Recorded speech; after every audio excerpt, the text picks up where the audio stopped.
अब हम क्या डिस्कस करेंगे? कंट्रापोजिशन डिस्कस करेंगे। क्या डिस्कस करेंगे? कंट्रापोजिशन डिस्कस करेंगे। अब क्या करेंगे, मान लो आपके दो पहले लेते हैं सब्जेक्ट क्लास। ये आपका सब्जेक्ट क्लास है और दूसरा इसका क्या होता है? प्रेडिकेट क्लास होता है। क्या क्लास होता है? Predicate class. मान लो कि सब्जेक्ट क्लास किस में जा रहा है? मान लो कि सब्जेक्ट क्लास प्रेडिकेट क्लास में इंक्लूड हो रहा है। ये जो सब्जेक्ट क्लास है ये किस में इंक्लूड हो रहा है? प्रेडिकेट क्लास में। इसको मान लेते हैं एस, इसको मान लेते हैं पी। अब इसको नेगेट कर दो, इसका नेगेशन ले लो, तो ये नेगेशन होगा इसका, ये नेगेशन होगा पी का। पहले सब्जेक्ट क्लास प्रेडिकेट क्लास में जा रहा था, फिर मैंने इसको नेगेट किया यानी नॉट में, यानी फॉर एग्जांपल अगर ये ट्रू थी तो मैंने इसका क्या बनाया? फॉल्स, क्योंकि ट्रू का नेगेशन क्या होता है? फॉल्स। अगर फॉर एग्जांपल ये फॉल्स आ रही थी तो ये इसका मैं नेगेशन अगर ले लूँ तो ये ट्रू आ रही थी, सपोज कर ले, ये मिसाल ले लें। अब देखिए फिर भी इसका जो नेगेशन है वो भी किस में जाएगा? पी में जाएगा। अब मेन मतलब इसका क्या बना? कंट्रापोजिशन या कंट्रापोजिटिव का मतलब क्या होता है कि इस जा रहा था पी में, ठीक हो गया जी, और फिर इसके नेगेशन जब मैंने लिए तो फिर भी सेम सिचुएशन थी जैसे कि ऊपर है, ऊपर भी जा रहा था, नेगेशन भी इसका नेगेशन में जा रहा है।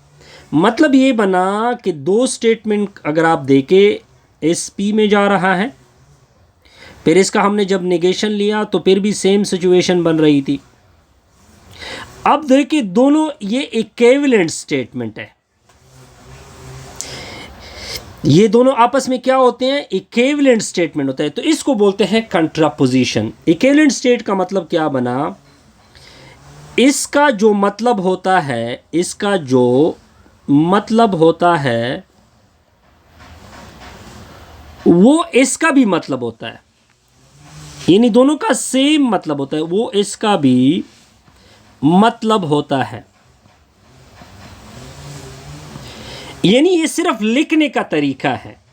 अब मैं आपको एक सिंपल एग्जाम्पल कर देता हूं। रोटी खा लो, रोटी क्या कर दो? खा लो, रोटी खा लो, मड़े ओखरा, ठीक शो। ओ जब सकूं जबदा जुमला दा से पेश का, जबदा जुमला दा से पेश का चे दे आबले जुमले सरा दे दे यो मतलब हुई, दे दे जुमले सरा हो अबला बुझा टोला पर नाट किया है, उस पता नाट तसरंगे बदलो उशाप पल्लिश की तेंग को का। इसका मतलब ये है, यदि मतलब दादा चे इदा रोटाई या न दो खड़ा ले। अब मैं इसको नाट में क्या करूंगा? क्या अभी तक आपने रोटी नहीं खाई? अब अगर आप इन दोनों जुमलों को देखिए, इन दोनों का एक ही मतलब है। पहला भी थी मड़ा ओखरा, मतलब तो मड़ा इना दो खड़ा ले, तो उस जुमले को मैंने इनदर वर्ड पेश किया, लेकिन वो मैंने नेगेशन में पेश की। तो इस तरह हम इसको क्या बोलते हैं? कंट्रापोजिशन इसको कहते हैं। क्लियर जी?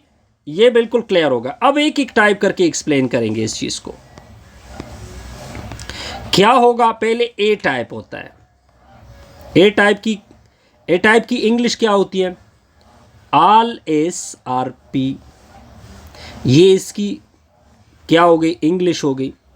एग्जाम्पल से क्या लेंगे? All philosopher are human, all philosopher या फिलॉसफर आर ह्यूमन। अब हम क्या करेंगे?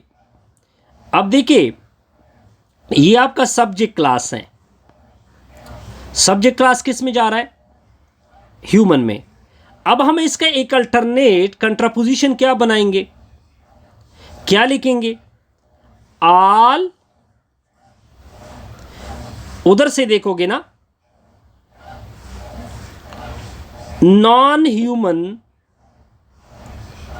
बहरहाल यहां पे मैंने गलती की ना, एस पी में जा रहा था तो नेगेशन ऑफ पी किस में जाएगा, नेगेशन ऑफ एस में जाएगा। ये असल में इस तरह इक्विवेलेंट होते हैं, नॉन ह्यूमन, नॉन फिलासफर, ठीक है। सिमिलरली ए टाइप को भी आप बनाते हैं, दो इसको भी निगेट करते हैं, इसको भी निगेट करते हैं, फिर उल्टी तरफ से लिखते हैं, इसको भी निगेट कर दे, इसको भी निगेट कर दे, इस तरह होता है कंट्रापोजिशन। और ये दोनों केस में वैलिड होता है, यानी ए प्रीपोजिशन के लिए ये वैलिड है। साथ साथ ये भी सीखे ए प्रीपोजिशन के लिए क्या होता है, वैलिड होता है, जबकि जो ई प्रीपोजिशन होता है इसके लिए यहां पे वीकनेस होती है, यहां पे क्या होती है, वीकनेस पाई जाती है। इन अदर वर्ड हम इसको इनवैलिड बोल सकते हैं। आई प्रीपोजिशन ऑलवेज इनवैलिड होता है। बस ये चीजें आपने सीखनी है, ठीक हो गया जी। फिर कुछ और चीजें क्या करेंगे, डिस्कस करेंगे नेक्स्ट वीडियो में। तो इस तरह हमारी ये वीडियो क्या होगी।